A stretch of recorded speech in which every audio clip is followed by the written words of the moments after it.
This is Lorraine Ball. Good morning, everybody. Good morning, it's Jennifer. Okay, so people are driving down a highway, they see a billboard, and they've got like a second to read it. How many words do you think you can put on that billboard? Not very many. Think about like 1 to 2 seconds. I see so many failures of this. I see billboards, and I'm like, nobody's going to read all of that. No, no. In traditional marketing, 7, 8 words, that's it on a billboard. And you Yeah, know what? Your social media feed, your email inbox, that same rule applies. People are scrolling by at 60 miles an hour. yep. And they're deciding whether or not whatever they're looking at is worth them stopping and scrolling, engaging, commenting, liking, sharing, clicking. Like everything is dependent on what you put there.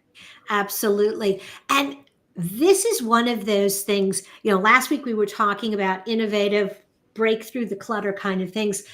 And this is one of the pieces of that. The pictures are important, but so are the words. So are the choices you make that connect or don't to a potential reader.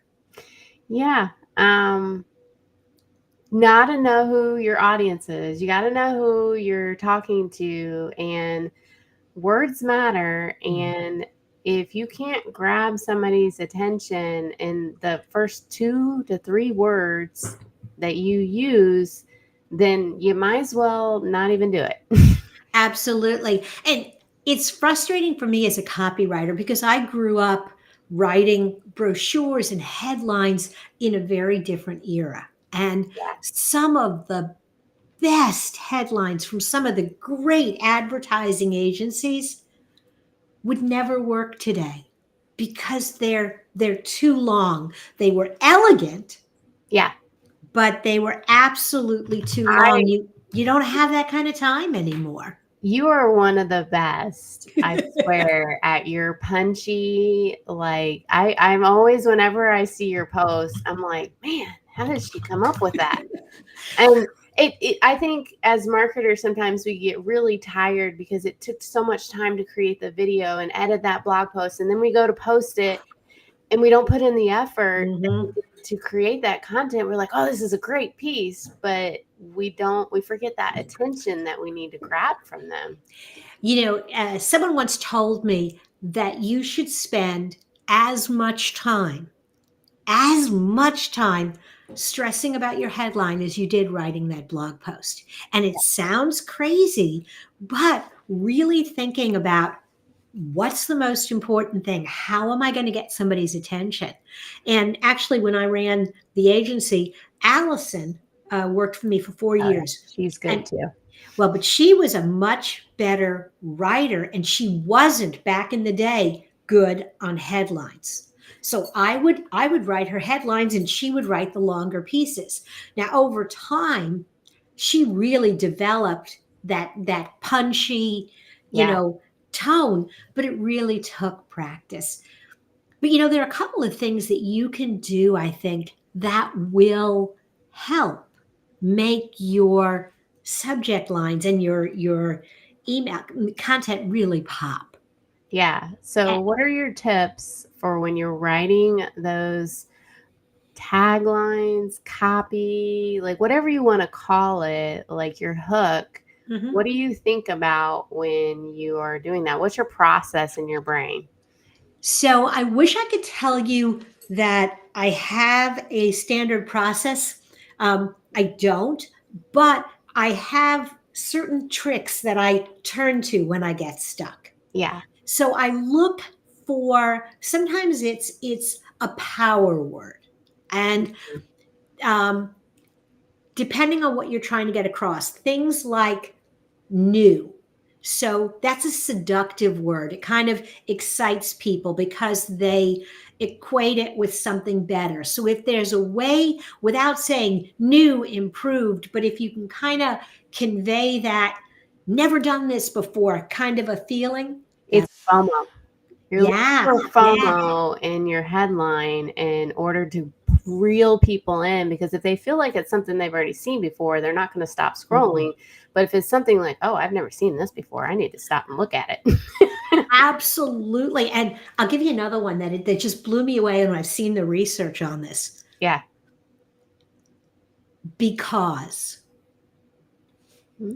Yeah. there Yeah. was a research study that they had people lined up to make copies at a copier, right? Yeah. Because it was there are people waiting in line, and somebody Yeah. would be like, "Hey, can I get in front of you because I'm late for a meeting? Can I get in front of you because I just need one copy?" And they found that just using the word "because" people let you in. Yeah. They tried this one. Can I get in front of you because I need to make a copy? Do you know people let them in? Oh, because it's the emotional pull of I want to help somebody. That is why it works. And so Mhm. you're looking for an emotion in this copy, and whether it's shocking or interesting or like helping, like you're just looking for that emotional pull.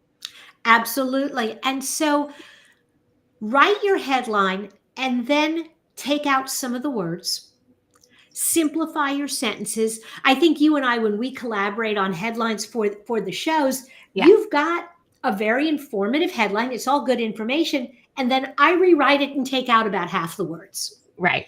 Yeah. I Because overcomplicate it. I'm not real good. I'm good writing. I'm not Mhm. good at the headlines. I try. Well, It's but just not my strong suit. it also comes from um I I think the other thing I lean into, Mhm. I am a storyteller. I Yeah. always have a story. I Yeah. always open all my presentations with a story. A lot of our conversations start with a story. Right. And so when I look at a headline, I try to find The the story. story. Yeah. And it's not, oh God, five ways to do. No, No. no. No. Um, No. but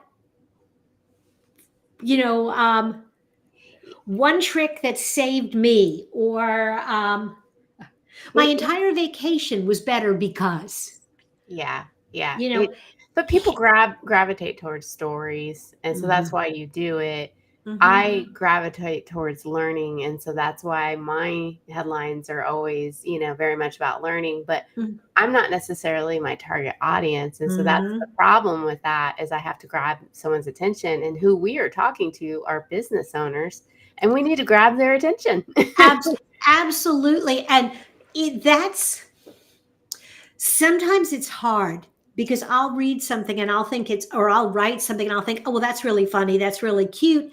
And then I have to stop back and go, ain't nobody knows what I'm talking about. And, I'm being too clever. I'm Yeah, being too obscure.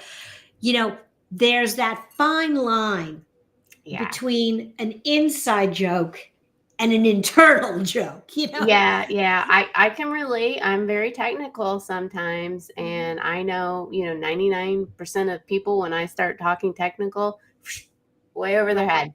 Like it's too Absolutely. much. And so I need to reel it back to how do I grab somebody's attention, and you got to have that hook though. Mhm. Another one that works really well, it works well in video, it works well in email, it works well for search, are the how to headlines. Yeah. And one of the things that the old style of headlines and brochures was always, do you have this problem? Do you that, do you lay awake at night because? Right. What I found was, somebody called it the Jeopardy question, which Mhm. really answer. So rather than, are you laying awake at night? How to stop laying awake at night. Yeah, you're just assuming the sale at that point. Yes. Yeah. So you switch to the how to avoid instead of do you have the problem? I assume you're picking up this whatever I'm giving you because you have the problem. You're looking for the answer. Yeah, you get to the punchline sooner because our attention spans are shorter. And so you don't have the luxury of trying to tag them along like you used to be able to. It's like, get to the point. Yes, absolutely. And so, one of the other tricks, and we're going to end here, and I'm going to leave this with you. One of the other tricks is to go negative, to say something surprising or unexpected. Yeah. And one of my favorite headlines that we did for a carpet cleaning company, we did an email that the subject line was 5 ways to ruin your carpet. That got their attention. Like, why are you writing this? Right. And so what did they do? They opened it, they commented. And so I'm going to tell you, don't watch any more of our videos. You're not going to, no, don't watch the videos. Of course, your competitors will be. Yeah, we suck. We know nothing about marketing. Anyway, if you've enjoyed this conversation, if you'd like to find more information, check out Jen's podcast, check out my podcast, check out our website.